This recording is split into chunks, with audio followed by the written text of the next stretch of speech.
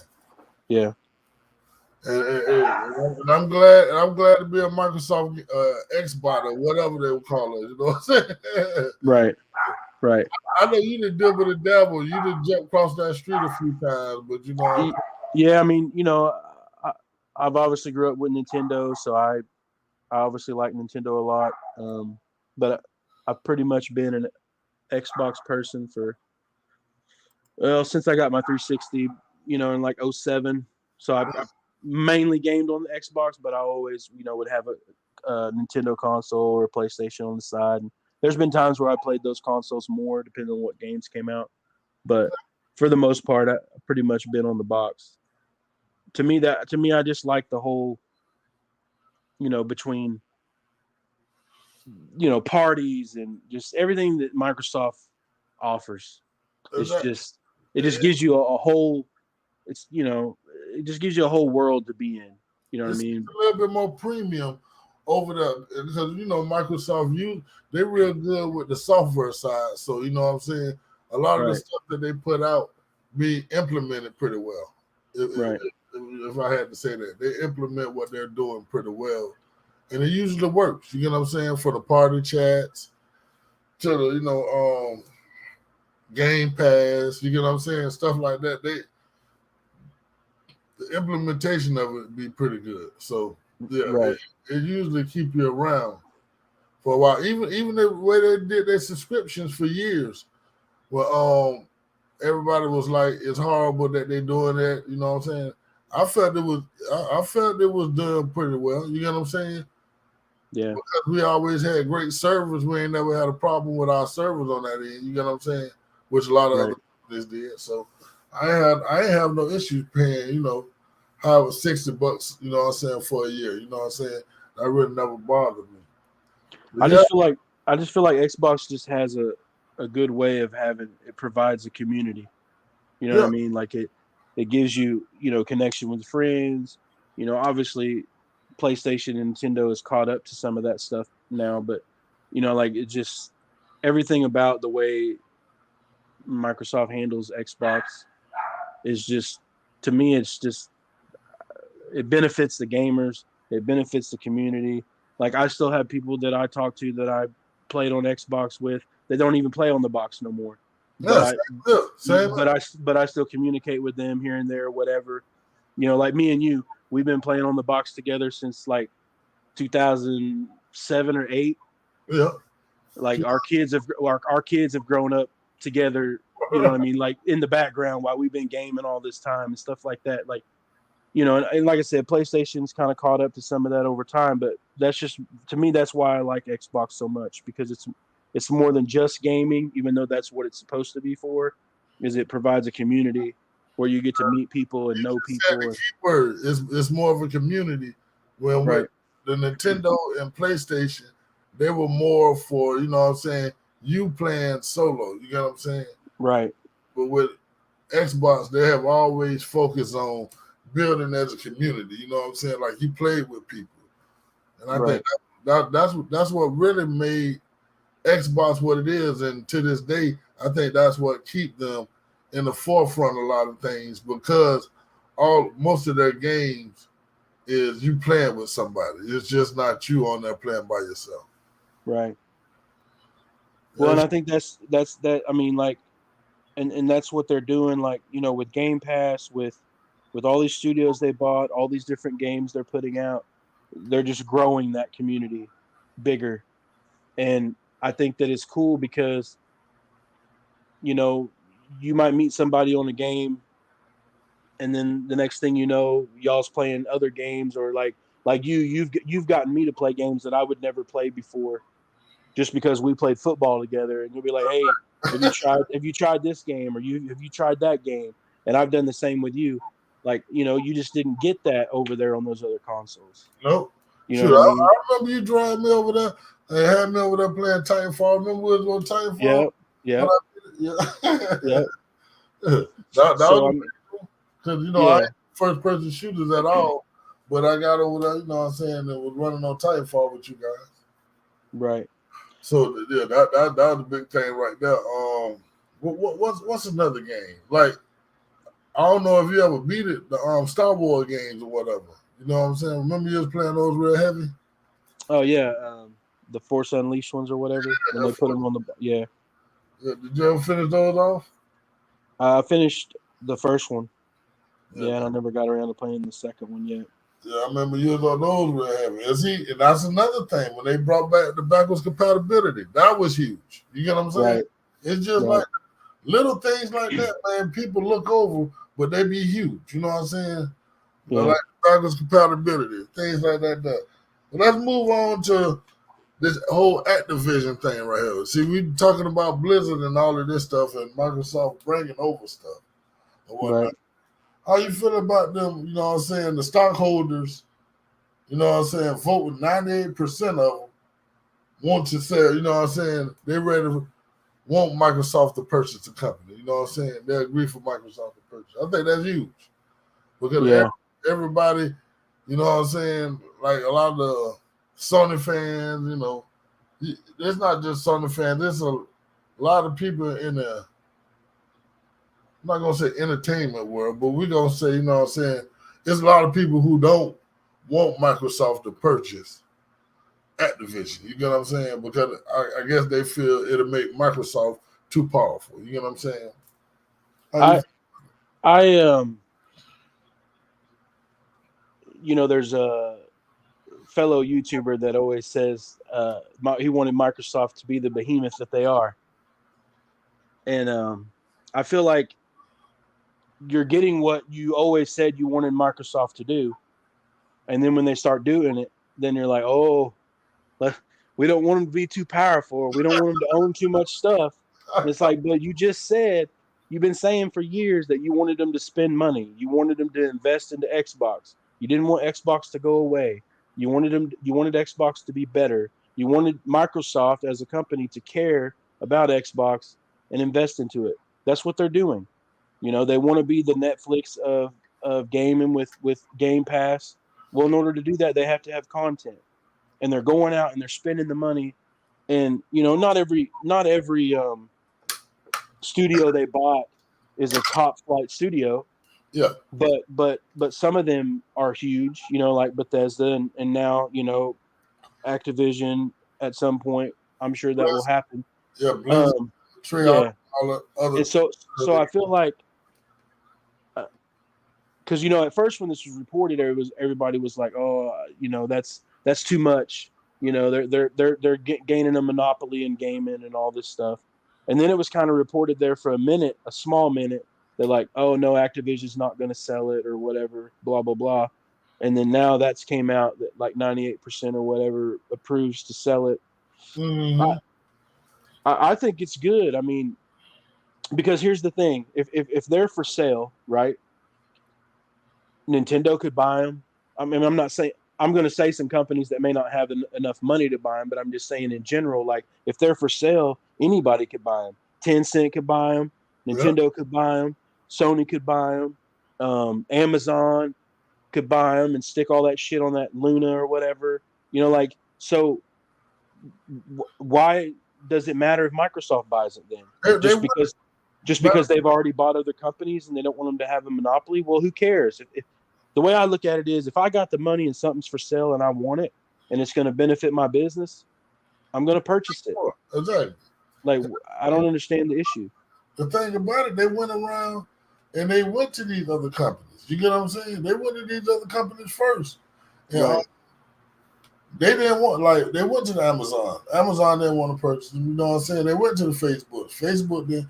They went to the companies that actually had the cachet to pay for them. You get what I'm saying? Right. They didn't go to a Sony. You get what I'm saying? They went to the companies that actually had, you know what I'm saying, the money to pay for them. And then they came to Microsoft. Microsoft, I guess they were like, we'll bring you aboard. And then the thing about it, with them coming up, instead of them going to like Amazon or going to a Facebook, they're actually coming to a company that actually deals with gaming. You get what I'm saying? That has as of recently made their studios better. You get what I'm saying? Put out better content. In my eyes, that's where I'm seeing it. Right. Hold on, you know what game I did not talk about in our last segment, which I meant to touch on? What's the game with the dragon? The boy with the dragon or whatever? Can't think of it right now. But that's a game I wouldn't mind them, you know what I'm saying? I wouldn't mind seeing that at they showcase. I don't think it's gonna happen, but I wouldn't mind seeing it. You know what game I'm talking about? Is it Avowed? Huh?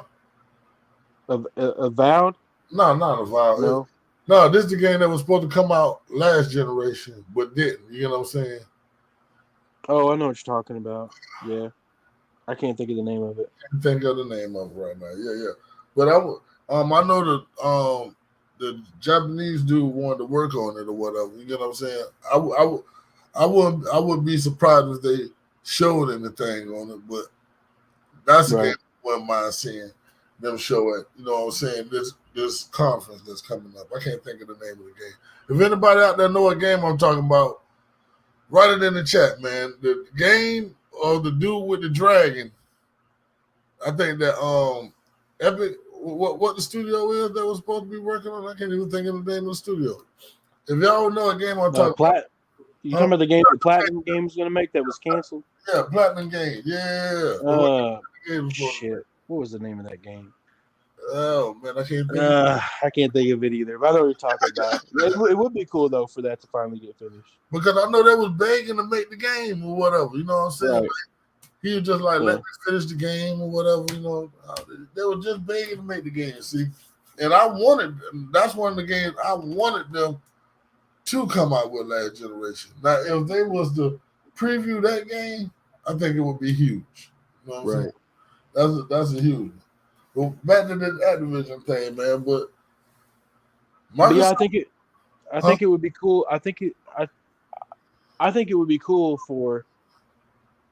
I mean, what people don't realize is that what Microsoft's trying to do is, with this whole Game Pass thing, and they want to have you be able to game on any device that you have, because I think eventually we're going to have we have smart TVs, right? So I think eventually you're going to have a Game Pass app that you can play on your TV and stream it and just have a controller. You know what I mean? Kind of like how you do with the cell phone. That's where thing now. I feel that's where Microsoft is going. Right. So I feel like the reason they're purchasing all these companies, especially the Activision whole Blizzard purchase, right, is, they make a lot of cell phone games too. Yeah. And the cell phone market, gaming market, I mean, I know it's separate from console market and it's separate from PC. Like, they're three different markets. But what Microsoft's trying to do is, they're going bigger picture. So when they're purchasing all these companies, they're not just purchasing them just for what's going to be on the console Xbox. You know what I mean? They're touching PC games, they're touching mobile games, and so they're growing the brand as a whole. And the whole thing about being able to play on any device, is you want games that will actually play on any device. So you got to touch all those markets. So that's what they're doing. So, as a console person, if you just want to strictly talk about that, I mean, I guess you could say, oh, well, it's not fair that they're going to have, Gears and Halo and Call of Duty and blah, blah, blah, all in one box. But, so what? They had the money to buy it. It's for sale for anybody to purchase. And Microsoft's the one that they are choosing to sell it to, and Microsoft is willing to be the company that buys it. And they're just trying to grow their brand. And so I don't have an issue with it. I think it's cool, and I hope they purchase more companies. I'd like to see them purchase Capcom. I'd like to see them purchase Ubisoft. I'd like to see them purchase EA. I don't care if it becomes a monopoly, because the way I look at it is, if they're for sale, whoever's able to buy them is the person that's able to buy them.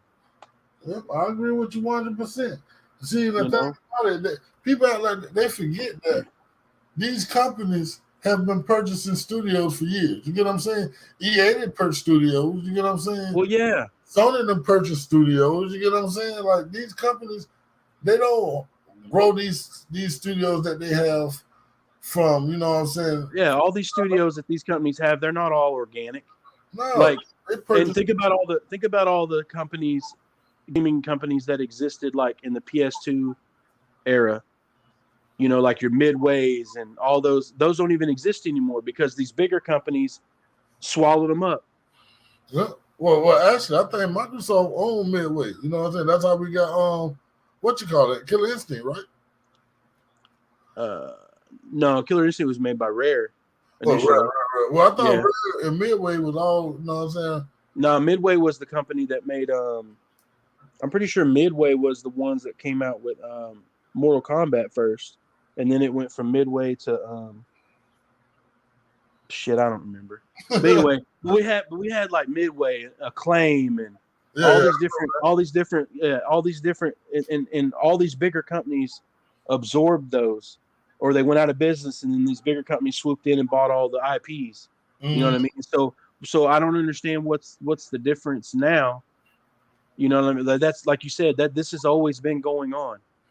But see the issue is that PlayStation, really where all this flack is coming from is from the PlayStation side. I mean, let's be honest. We know where it's from. And yeah. And the thing is that, PlayStation's always had their spot in gaming, and they've been able to do their thing, and they have their studios and their games that they're known for. And they've always had a leg up on Xbox, because Xbox was kind of the redheaded stepchild to Microsoft. You know what I mean? And now all of a sudden they're investing into the gaming, and they're investing into Xbox like they never have before. And so now it's a problem. But that's what all these people have always wanted Xbox to do. And so now that they're doing it, they want to complain. You can't have it both ways. Well, sure. You know what I'm saying? You know what's crazy is how many people, when Microsoft was quote unquote the underdog, they rolled with Microsoft, but now that Microsoft is actually making, you know what I'm saying, some waves, they literally jumping over to the other side. You know what I'm saying? Is Mags all right over there, man? What's going on? You hear me? Yeah, can you hear the dogs barking? Yeah, I see they're going crazy over there, man. What's going on? Yeah. Hold on.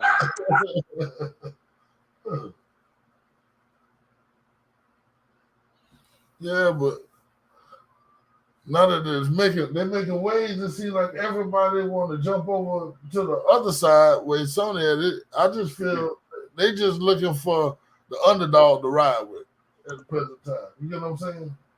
Right. They don't care who it is. They just want to ride with the underdog. Oh, shoot, we just picked up White from Arizona State. You hear me? I think he's the running back.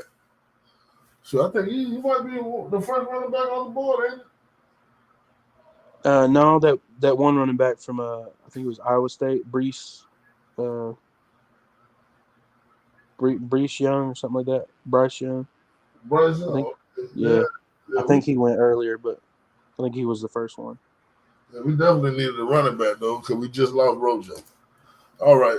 But yeah, I turned around and looked at that. But I think a lot of these dudes, they flip to whatever the controversial side is. You feel what I'm saying? Right. You know, when it was Sony at the top, you know what I'm saying, and Microsoft was at the bottom, they rolled with Microsoft. But now that Xbox is doing good, you know what I'm saying, and Sony seem to be struggling, they jumped over to Sony, which is crazy. You know what I'm saying? Yeah. And I've I mean, seen the thing is that there's enough room for everybody. I mean, Nintendo has their lane, PlayStation has their lane, and Xbox is creating their lane. Do you feel Nintendo You know what I mean? with a new console anytime soon? Do you see that? Yeah, I think they're going to eventually put out some kind of like Super Switch. I mean, I think that's going to happen. That's been rumored for 2 or 3 years now. You know, and they recently released that OLED version where it had the OLED screen was a little bigger, stuff Yeah. like that. So I think that they found their perfect console by having it be a hybrid, being portable or being able to dock it. And Yeah. I don't see them ever going back to separating it to a handheld and a home console. So I think that they're probably always going to keep that hybrid model going from here on, because it allows them to put, you know, like games that used to be just on the handheld or games that used to just be on the console. They're able to put both of them on the same console. I So ain't even think about it like that. That makes a lot of damn sense. yeah, and so I think they've got, you know, because they've got so many different models now. You know what I mean? Because they have the Lite, which is just a handheld only. Then they have your base model, and now they have the OLED model, which has a little bit bigger screen. It's a better screen because it's an OLED screen. Um, but yeah, I think that they're eventually going to put out like a Super Switch. I don't know if they'll call it that, but and I think it'll be backwards compatible with like all the previous Switch games. You know what I mean? Like they'll just be able to go in, kind of like how they did the handhelds. A lot of the handhelds were backwards compatible with previous generations. Same cartridges would go in, you know, whatever. So I think that that's probably how they'll handle it. So, but that'll be good too, because it'll allow, um, previous owners to just take their games with them, because that's kind of what's going on right now. You know, as time goes on, uh, like with Microsoft doing backwards compatibility and stuff like that. Uh, Nintendo's, I think, is going to follow that suit as far as whatever console they release next. I think we'll also be able to play the Switch cartridges on it, and then the same with PlayStation. You know, they made PS4 backwards compatible with PS5, and I'm sure at some point they're going to come out, which they've been talking about it, coming out with you know, figuring out. I think they're going to eventually figure out a way to make it where the PS1, 2, and 3 games, not the discs. You know, I think they'll have it in some kind of service or something, which they do have. What is it, PlayStation Now or whatever it's called? You know, Yeah. that you can stream games, which, eventually, as the internet gets better in the United States, that will be uh, something that'll be their version of backwards compatibility. Because being able to stream the games at a better quality, you know what I mean? So I think all the companies are realizing that they have to do that, because we're at a day and age now where people are getting tired of investing in games for a particular console and then not being able to take them with you. And a lot of gamers will use the argument, well, who buys a new console to play old games and all this type of stuff? That's But my thing right now. Who but buys a new console to play old games, man? Oh but if you really think about it, all of us have games from past generations that we love and will now and then go back to. yeah. And it would be a lot easier to do that, especially in Microsoft's case, where like the way they handled backwards compatibility. It wasn't perfect in the beginning, and obviously we would have just preferred to be able to put our discs in and it just play from there. But they figured out a way to make it work and to answer that question that we all had. And so, and with it being able to be purchased digitally, or if you have the disc, you know what I mean. Depending on which system you have, if you have an all digital system, then you obviously have to buy the digital versions of them. But they have sales all the time. I mean, a lot of those older games you can get really, really cheap.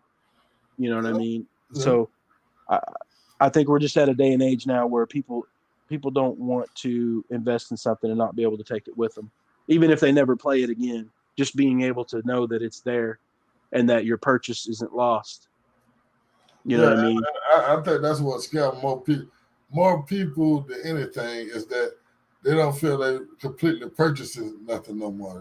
They feel Right. it's rentals now. You know what I'm saying? Right. And I think that's what's bothering a lot of people. Yeah, but that's also what makes Game Pass appealing too, because in this digital age where technically you really don't own it, because if for some reason, you know, an apocalypse occurs or some kind of way, internet no longer exists, or for some reason Xbox goes defunct and Microsoft just shuts the servers down, you wouldn't be able to play those games anymore. Yeah. So to me, that's what makes Game Pass appealing, is because I just pay $15 a month. And if for some reason that ever was to go away, I'm not going to trip, because I got to play a whole lot of games for pennies on the dollar, only having to pay $15 a month for them, versus if if I got it like that and I'm buying 10, 15, 20 games a year at $60 a pop, and then all of a sudden I can't play them anymore because I bought them all digital, I'm going to feel some type of way about that. That's a lot of money that I've wasted that I can't ever recoup. I can't even go back and play the game anymore to get my money's worth. So I think that's what makes Game Pass appealing, is because you feel like you own it. You feel like you feel like you're getting your money's worth. Mm-hmm. Because if for some reason it goes away and you can't ever play the game again, you didn't invest what you would have to invest in the game if you're spending $60 per game. No, you know what I was thinking about when I just said you own it? I'm thinking of Nintendo. Nintendo is the only company that you can think of right now when you buy a game, you own it. You know what I'm saying? That's the only company. Yeah. Right now. Because even these games now that come out on the disc, I mean, yeah, you download them to your console and then it plays basically the digital version of it. It's digital. You know what I'm saying? Yeah. But it's basically just a key to it or whatever. But there are some games. I mean, if you got to do a lot of research to figure out which ones. A lot of your smaller titles, your platformers and stuff like that, a lot of those games, the majority of, if not all, of the content of that game is on the disc. Even though you still have to upload it to the console, it's there. So if any time you put it in there, it will download the whole game. But a lot of your bigger games that most people play, like your Call of Duties, Maddens, all that type of stuff, those games are on the disc. What they need to do, and you know what I'm saying, and it's just me, you know what I'm saying, thinking outside the box. You know what I'm saying? Like, because everybody's not going to have internet all the time. Even though it sounds nice, unless you're getting it for free, somebody is going to lose internet at one point in time or another. You know what I'm saying? Unless you just got right there, you know. And, you know what I'm saying? Hopefully it don't happen, you know what I'm saying? But it happens every now and then. Yeah. What they need to do, they need to have it set up some kind of way where you get a key. You know what I'm saying? Say if I'm playing a game that's not quote unquote an online game, you know what I'm saying? Like, because a lot of games you download from Game Pass or whatever. You know what I'm saying? Right. You don't own those games. You know what I'm saying? They're from Game Pass, but you pay for Game Pass for that month or however long. You should be able to, at the same time, when you online, get like a key from when you done logged in, saying, okay, well, you know what I'm saying? Well, if it's playing on this console, like that console is registered for that game. You get what I'm saying?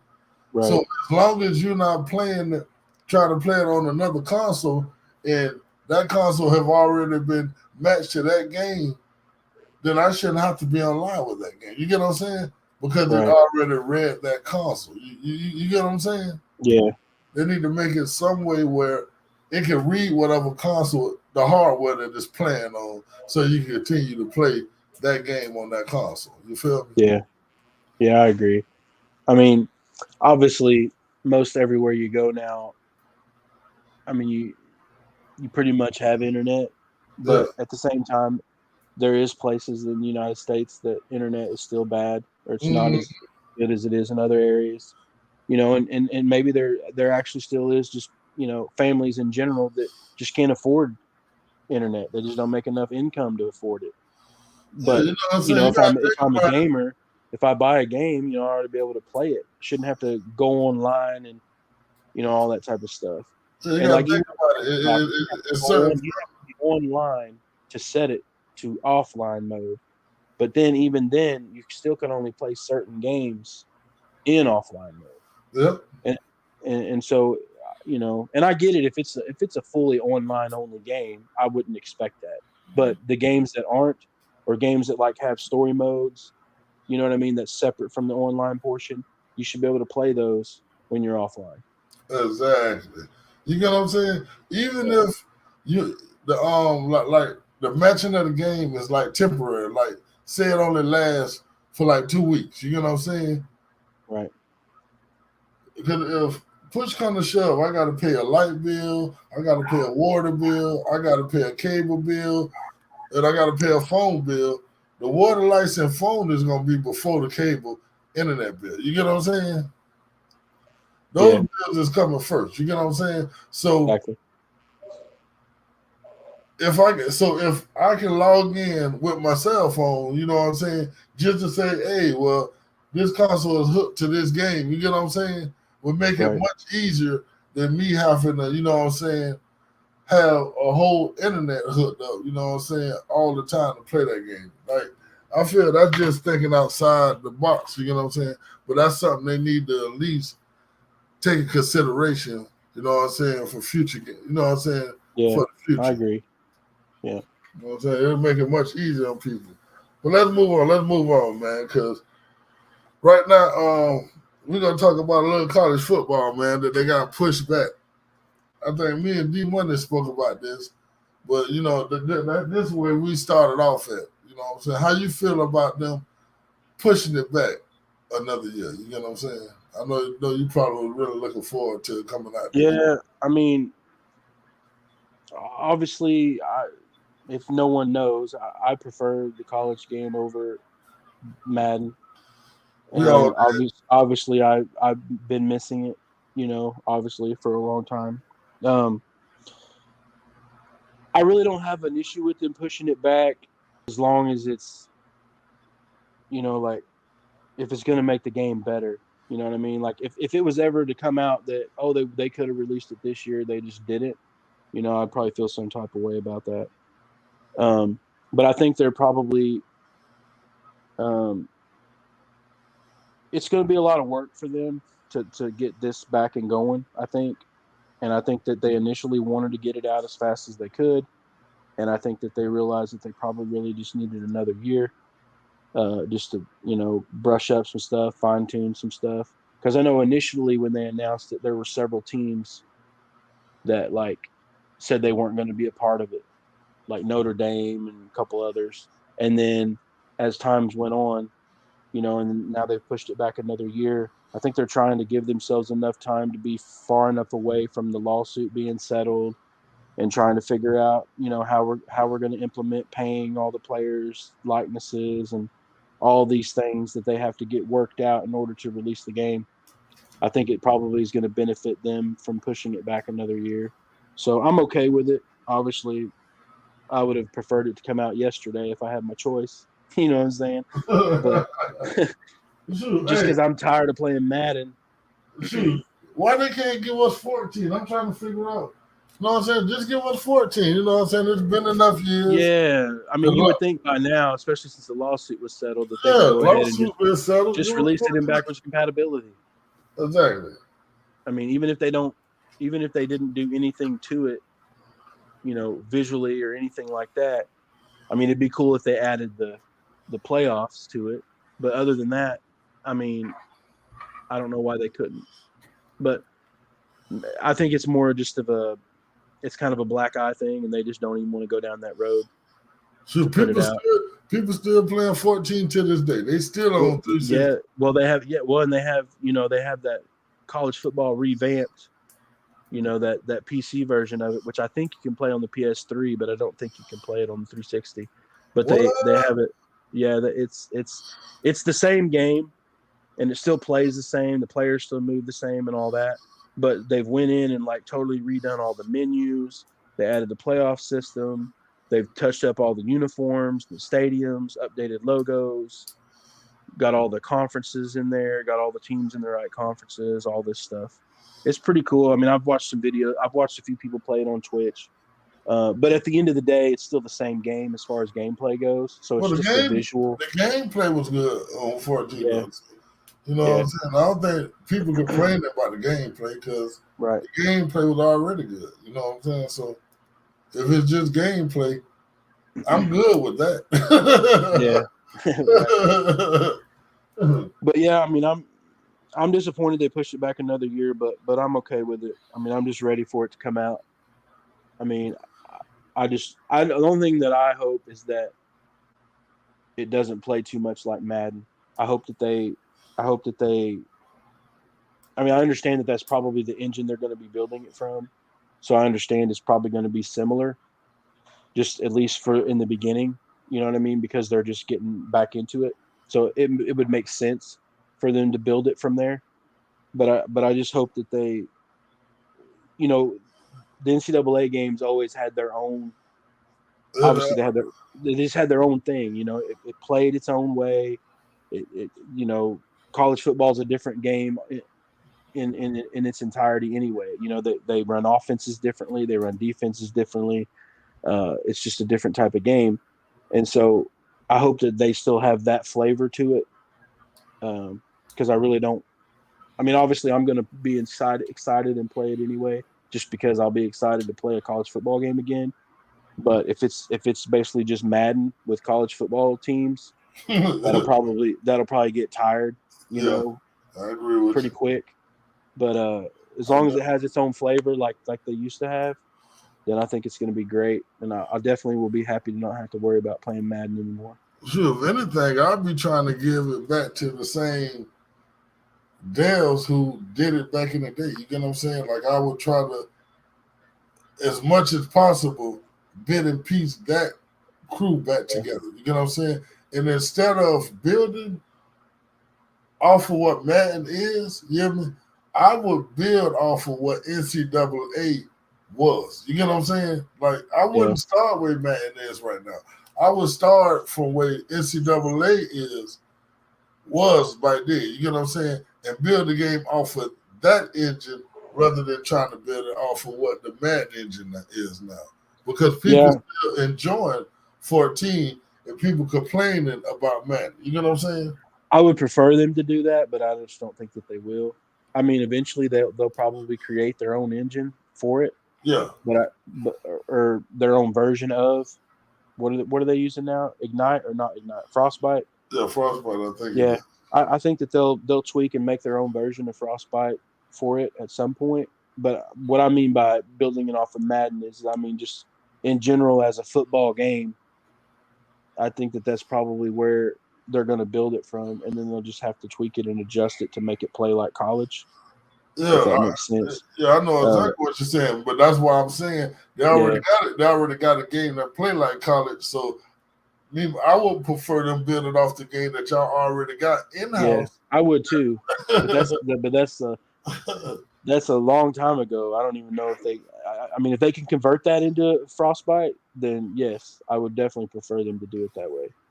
Sure, I don't care. I don't care if they use Frostbite. Fuck Frostbite. Well, I don't either. I'm not a big fan of Frostbite either, but I'm just assuming that's what the engine they're going to use. Yeah, you know what I'm saying? Since it's their in-house engine, shoot. Cool, because there for a while, EA was demanding that everybody use Frostbite for every game, and then I think it was it the Titanfall devs? I think was like, I think when they made Titanfall 2, or what wasn't there a game that the people that made Titanfall, didn't they make another game recently? Oh, they made the Aren't they the devs that made the Star Wars game? That plays kind of like I don't think so. the Fallen Order or whatever it's called. The one that plays kind of like Uncharted and God of War meshed together. If I'm not mistaken, there was a you talking about the one that came Jedi out Fallen Order or whatever. What's that the one? You talking about with the one dude from Gotham? With the actor from Gotham, he was the main character in it or whatever with the little robot. That's the one you're talking about? The recent No. But anyway, what I was getting to is EA there for a while was demanding that because that was their engine that they created. They wanted all of their devs that made games for them use that engine. And whoever it was that made Titanfall, it was they either did it for Titanfall 2 or they did it for another game that they made. I'm pretty sure it was the Star Wars game, or maybe it was some other game. If I'm wrong, someone correct me. Let me look that up. I'm finna look that up. They had made a game. They had told EA that they weren't gonna use Frostbite anymore, and they got in a big scuffle about it or whatever. And then EA finally allowed them to make a game not using Frostbite. And so that's what I was saying. Like, if, like you said, I would prefer them to take NCAA 14 and build it to a new version. But I just don't know if they'll do that. I think they'll probably use Frostbite, and they'll probably start from some sort of base out of Madden and go from there. But hopefully they don't. Who you talking? You talking about Respawn Entertainment? Yeah. Yeah. What game did Respawn? Maybe it wasn't the Jedi, the Star Wars. Yeah. You're right. You talking about but I told you what it was.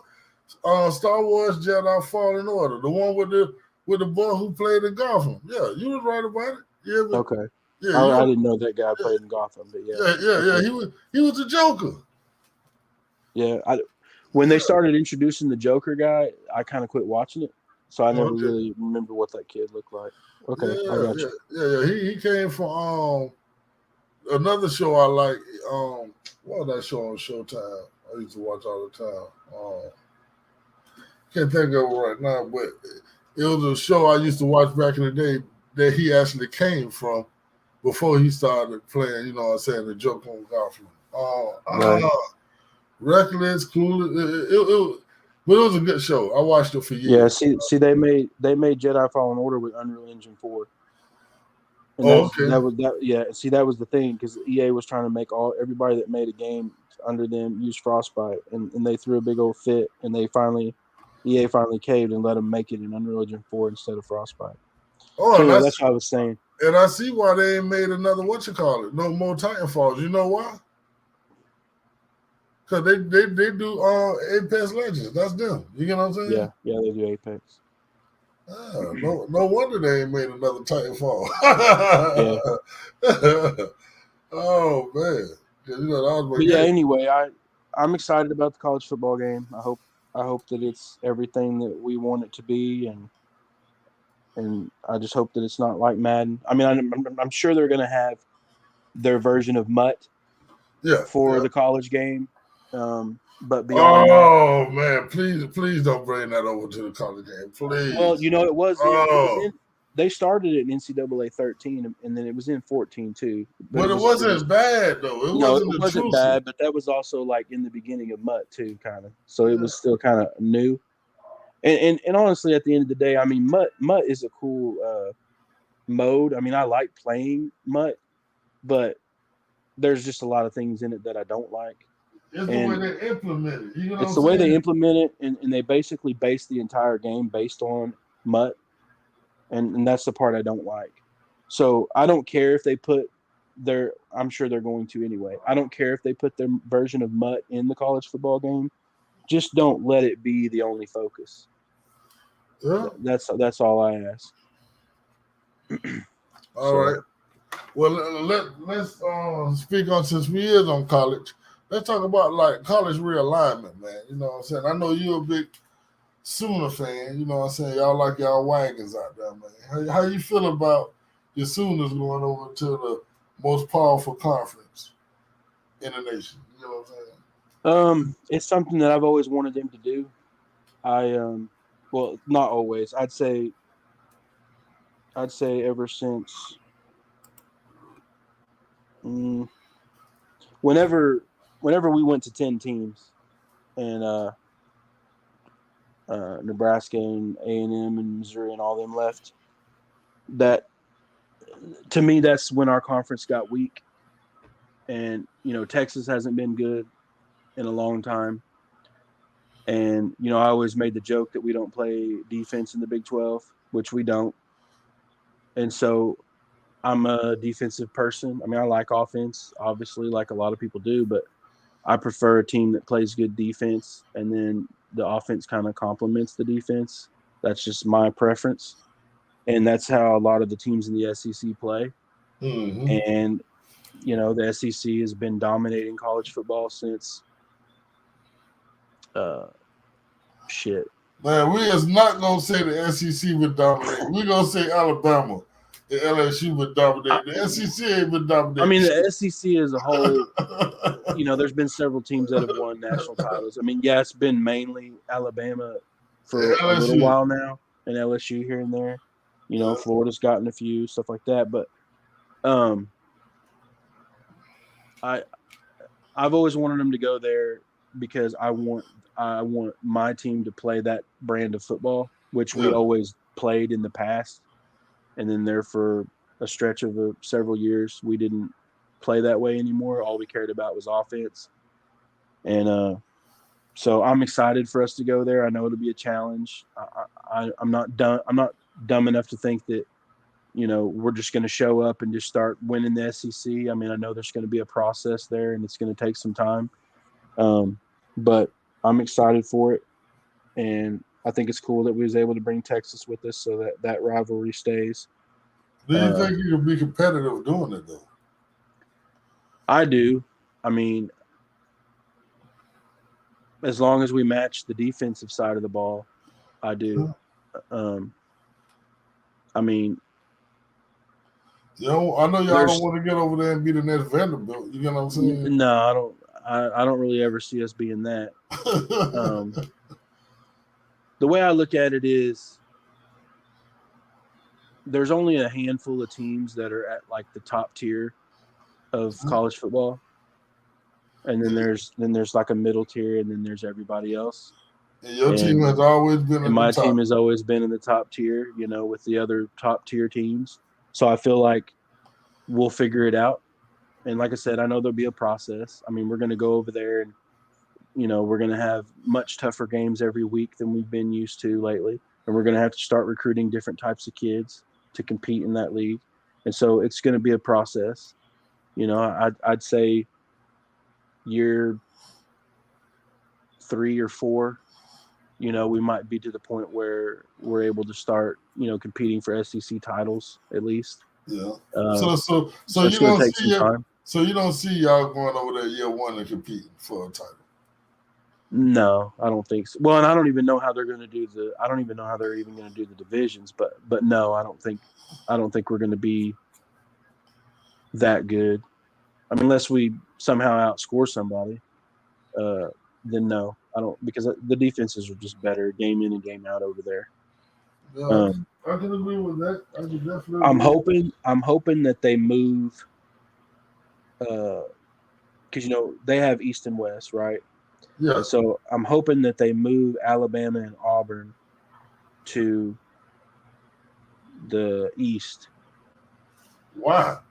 Well, because it will make geographical sense. Because if you add us and Texas to the West, and then the Texas A&M already over there, and then Texas A&M's already there. You have Arkansas there, LSU, Missouri is actually on the East, so they'll have to move Missouri over to the East. But basically, I just hope that they make it geographical. Obviously, at the end of the day, it really don't matter. But I just think that would be kind of cool if they did it that way.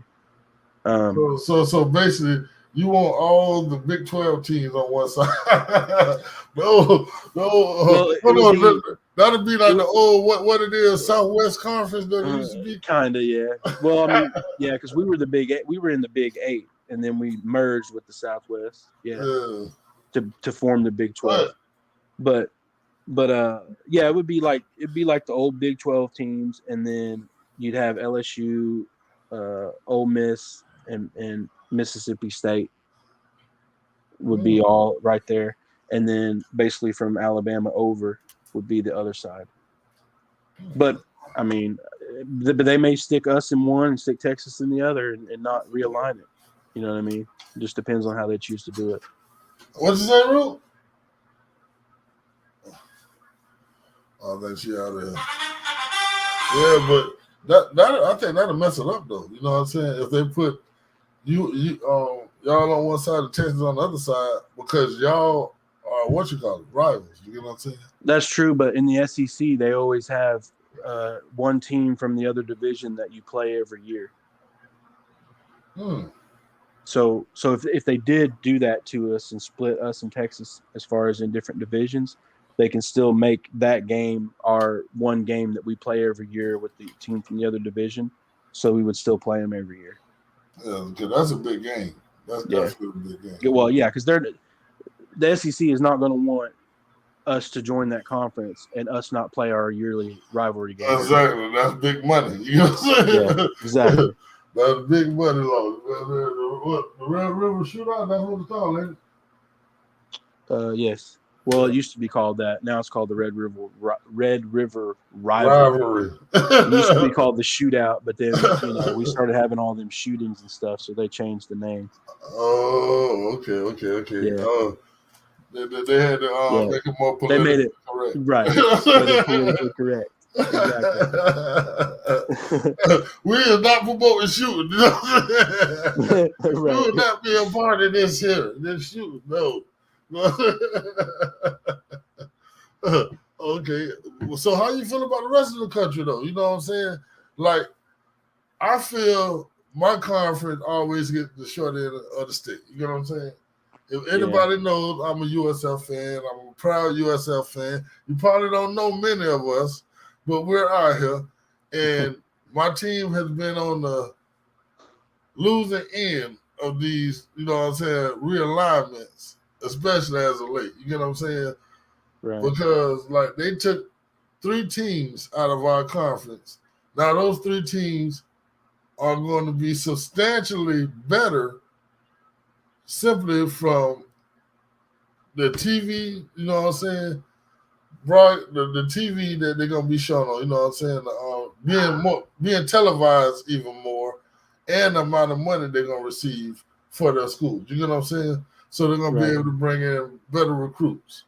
You know what I'm saying? And I don't feel that that's fair. You know what I'm saying? Speak on that. How you feel about that, man? I mean, I don't like it, honestly. I mean, I'd prefer for us to still have all the conferences the way they used to be. I mean, at the end of the day, I'd love to still be in the Big 12 and play Nebraska every year and all that type of stuff. I mean, it just is what it is. I mean, as college football has become more popular and, the BCS era. BCS era passed, and now we're into the playoff era, and they're wanting to eventually go to 8 teams and all this stuff. You got all the big conferences wanting to separate and become their own division, all that type of stuff. Unfortunately, it's just the beast that it is. I don't know.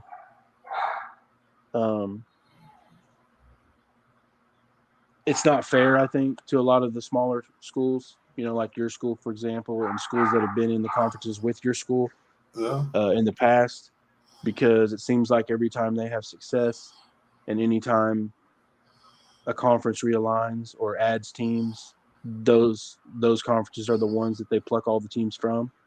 Yeah, every single time. Which is kind of funny because prior to them doing that, not those conferences, strictly my conference. You know what I'm saying? They don't go to all the they're not going out there to name another conference that's small. Well, I mean, like in general, USF wasn't always like in the Big East. You know what I'm saying? Like, but all this started. They plucked the Big East, and then the Big East would re-up.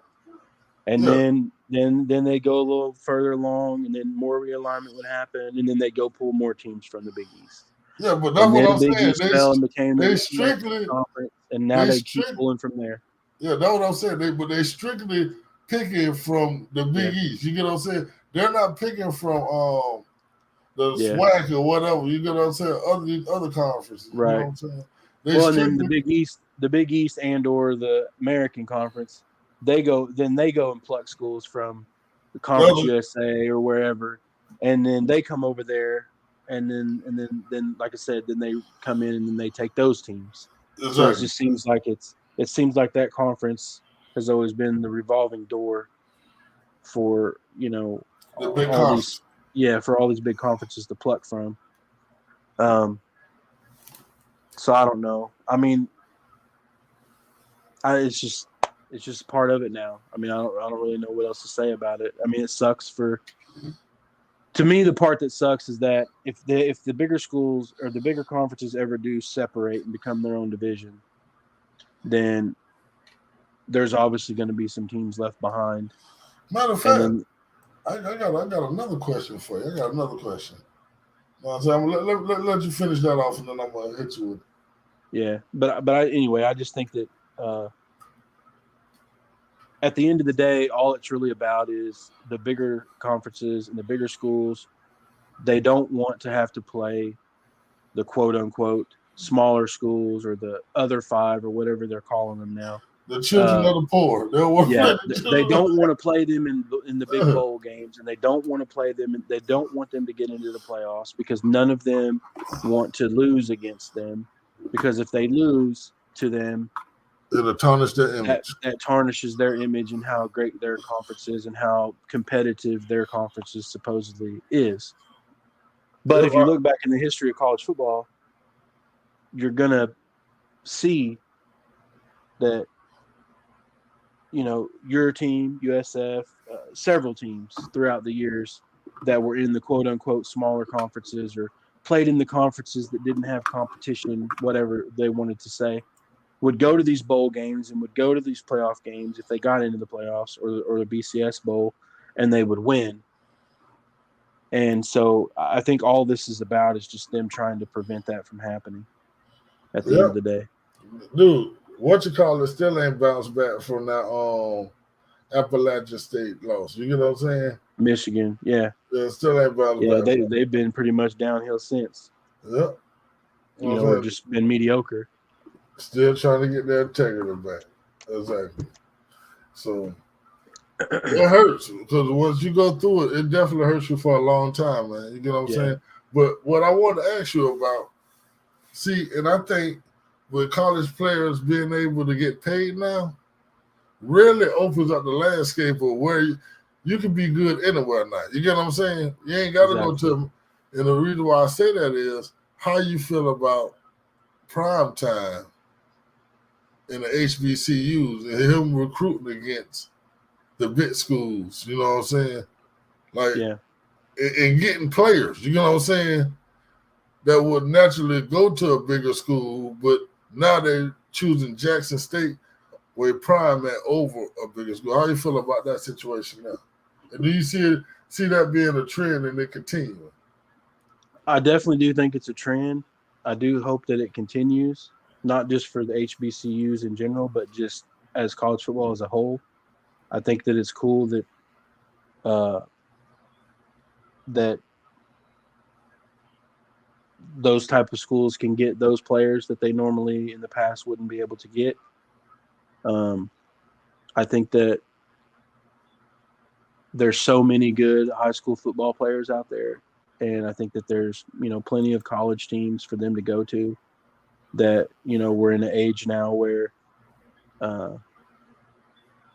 guys from those smaller schools are getting drafted and playing in the NFL. I mean, I feel like if you're good enough to play in the NFL, they're going to find you no matter where you play.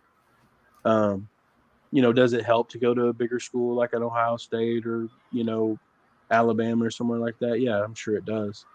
But at the end of the day, I think that it's good for college football. The only thing that I have an issue with about it, and it don't have anything to do with prime or any of that, just the NIL deal in general. I think it's good that players are being able to be paid. I've always said that they should get paid something. The only thing that I worry about is, for example, like we'll use Alabama for example. You don't think Alabama can't go out and hire some kind of big ass agency to go out and give the best premium top tier NIL deals with all the players they recruit to make sure that they keep coming there and don't go somewhere else. So I think what's going to end up happening is you're going to start having a bidding. You're going to start having a bidding war thing going on. But the thing I don't know about if that's a good idea. What the people feel is the Alabama's and has already been doing this. You know what I'm saying? Yes, they absolutely have. You know what I'm saying? Always been doing it illegally. Exactly. You know what I'm saying? So that's but I'm just saying now that it's legal, though, it could be worse. How can it get worse if it was already going on illegally? Well, because in the past, right, they might say, hey, if little Johnny will come play for Alabama, we'll buy his mama a house, right? Okay, well, you're talking, I don't know, $100,000 house or something, right? We'll pay the payments for it or whatever for while you're playing here, blah blah blah, and we'll give you, a bag of money, right? And we'll make sure we'll buy groceries for you every week and whatever it is they promised them. We'll get you a car, whatever. The thing now is that because it's open-ended, they didn't make it where like a kid can only make so much per semester or whatever, So who's to say somebody can't come along and say, hey, we'll give you $1 million to come play for Alabama? Like I'm pretty sure Reggie Bush like that. Reggie Bush probably got $1 million. His mom, you know what I'm saying? When he went out there to play for USC, his mama got a big house. You know what I'm saying? They got all kinds of cars and stuff. That's the reason why they took. They did. They took his house. I think they said he got like somewhere around $800,000 or something like that. Hey, that's close enough. That's close enough. But yeah, I mean, obviously, I know it's always been going on. I mean, I think depending on which university you're talking about, I'm sure the benefits were better than others. Yeah. So I don't know. I mean, I'm just saying, as of right now, nothing's gotten out of hand. I'm just saying that there might be a potential for it too. But as long as it doesn't get out of hand, I think it's great. I've always said the players should get paid more than just their scholarship. I've always, especially with their likeness. That's their because these teams have been selling their jerseys with their jersey number without their name on the back for years, and we all know why people buy those jerseys is because that's the jersey number of, Cam Newton or whoever, and the university gets to keep all that money of those jerseys selling for $50 a pop. My question is, do they still get to keep the money? Do they still get to keep the money off of the jersey sales, or do they got to split it now?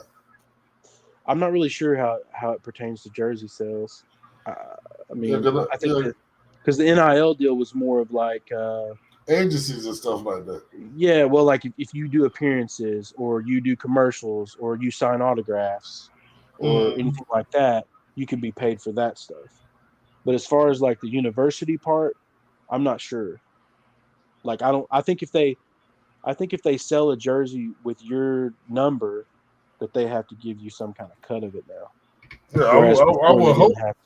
I will hope that they get paid off their jerseys. But a lot of schools got slick. They just stopped releasing jerseys with numbers of anybody that was good on the team. They just started making generic shit. Stop playing it. Yeah, they did. I don't know if they're doing it now, but there for a while that's what they were doing. When that whole lawsuit blew up and everything, and like EA canceled the college football game and all that type of stuff. All through that period there, you couldn't hardly ever buy a jersey from a player that was actively playing. It'd have to be a player that wasn't playing anymore because they were trying to circumvent it because the schools didn't want to be sued for selling a jersey of said player, you know what I mean, without them getting paid. That's terrible. That's terrible. Yeah, it is. It is. That's really terrible. But yeah, I mean, I think it's great. I think, I think more people like the only other thing that I would say about all that is like, for example, Prime. I think it's cool what he's doing, and I think was it Eddie George is coaching like Tennessee State or something like that. I think that's cool that's happening. The only thing that I would worry about is uh, I hope that they're doing it for the right reasons and that they're not using it as like a stepping stone thing where then they're going to want to go coach. Because I know there was talks where Prime wanted to eventually be able to coach Florida State, and they didn't give him an interview or whatever. No, I think Prime turned down the interview to go to Florida State. You know what I'm saying? See Is now, that what it was? Because that's the only thing that I'm afraid of. I don't want them to use that as publicity to get a bigger job, and then Eddie the George, I can HBCUs see. get left behind or whatever. See, the thing about Prime Time can go anywhere he wants to. You know what I'm saying? I'm pretty sure he's been offered to go to a bigger school just this last offseason. You get what I'm saying? Oh, yeah. He could go anywhere he want to. You know what I'm saying? Like the Eddie Georges and these other players who come through coaching these schools, they might not have that same, you know what I'm saying? Yeah. Cachet as Prime. You know what I'm saying? Yeah. But Prime, a lot of people don't understand. Prime been coaching for years. You know what I'm saying? Even when he was on TV, he been coaching high school football. You know what I'm saying? Oh yeah. So he's been coaching his kids and everything. He's always been coaching. Yeah, so it's hard. And even when he's not coaching, he ran the little camps for kids. You know what I'm saying? To train kids. So Prime has definitely been a part of football since he's been off the field for a long, long time. You know what I'm saying? So I don't see if his heart was at Jackson State because he feel he can bring the HBCUs back, and just him being over there and the things he's doing and the exposure he's bringing to the HBCUs have been huge. You know what I'm saying? Yeah. Like, shoot, they took that 5-star player from Florida State. You hear me? Right. Yeah, they still talking trash about that. You know what I'm saying? Yeah. But see, I think stuff like that's cool. I mean, honestly, like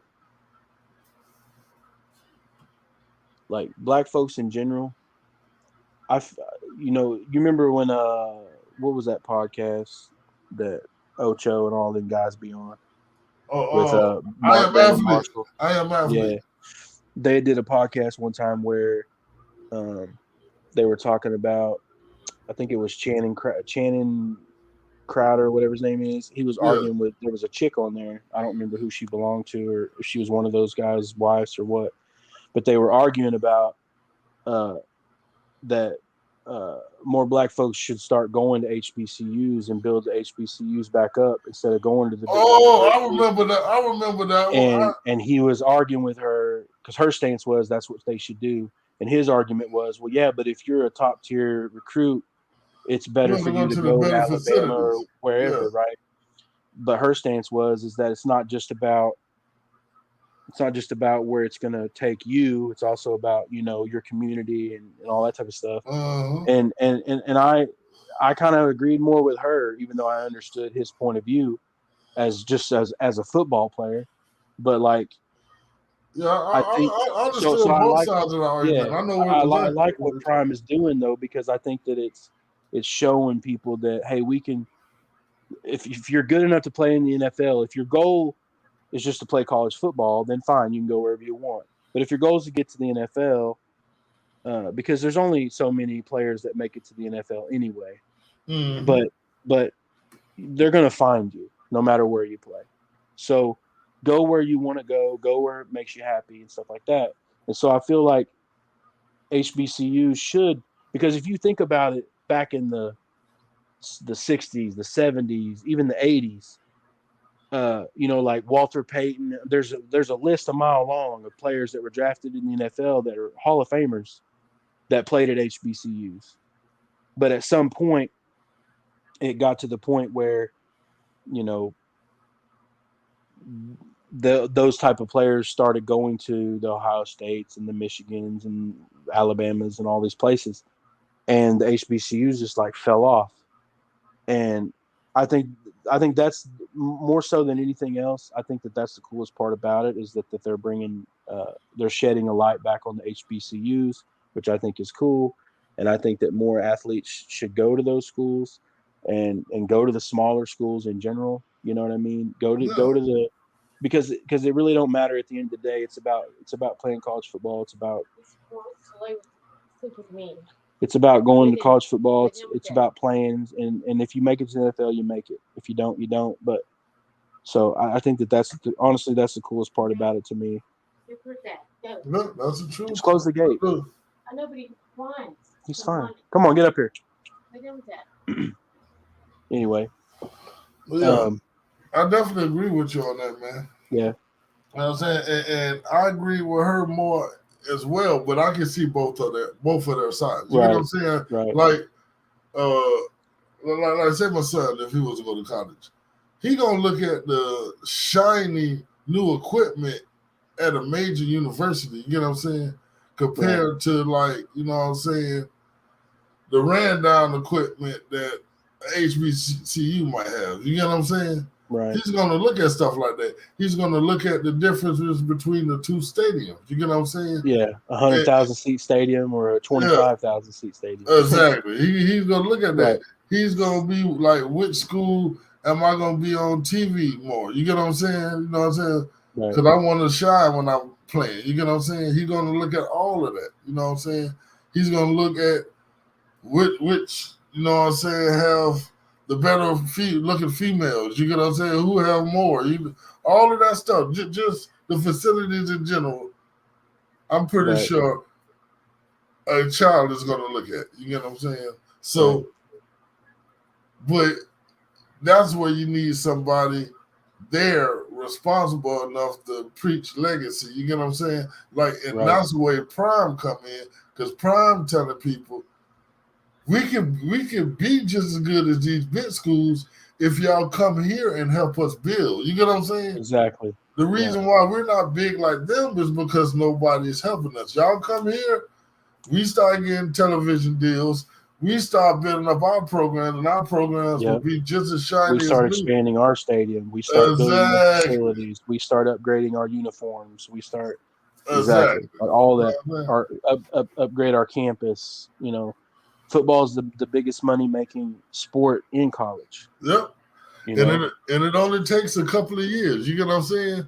Exactly. Like 1 year, you might not be there, you know what I'm saying? And the next year, you're right there with everybody else. You get what I'm saying? Like, I can definitely see with the way Prime is promoting the HBCUs, I can definitely see them getting a big television deal in the next couple of years. You know what I'm saying? If not this year coming up. You know what I'm saying? So you definitely going to see Jackson State games all the time on TV. You know what I'm saying? Since they really was carrying it, so you definitely gonna see more of those. But let's get to the last but not least. Is there any way we could wrap this up and save the draft for another one? Oh yeah. We can do that on the set. Yeah, we can do that. If we wait until the draft is over, we can do a whole recap of it. Yeah, okay. If you don't mind. Yeah, we did run over. We at 142 anyway, so it's perfect. It's perfect that we're wrapping it up right now. All right. You know what I'm saying? We're gonna go ahead and wrap this one up. You know what I'm saying? We did get a little long-winded this one. You know what I'm saying? I definitely enjoyed myself. What about you? Yeah, me too. Yeah, I had a good time. All right. Well, do you want to say anything on your way out, Screwface? Just appreciate being back on here. Appreciating getting back on and talking to you and getting back into what we love and talking about gaming and football. So it's been a good time. I look forward to the next one. I definitely do, man. You know what I'm saying? Every Friday, 10 o'clock, be here, be square. You know what I'm saying? But this your boy John Doe, you know what I'm saying, with another, you know what I'm saying, We Got Game podcast. And I'll get at y'all people later.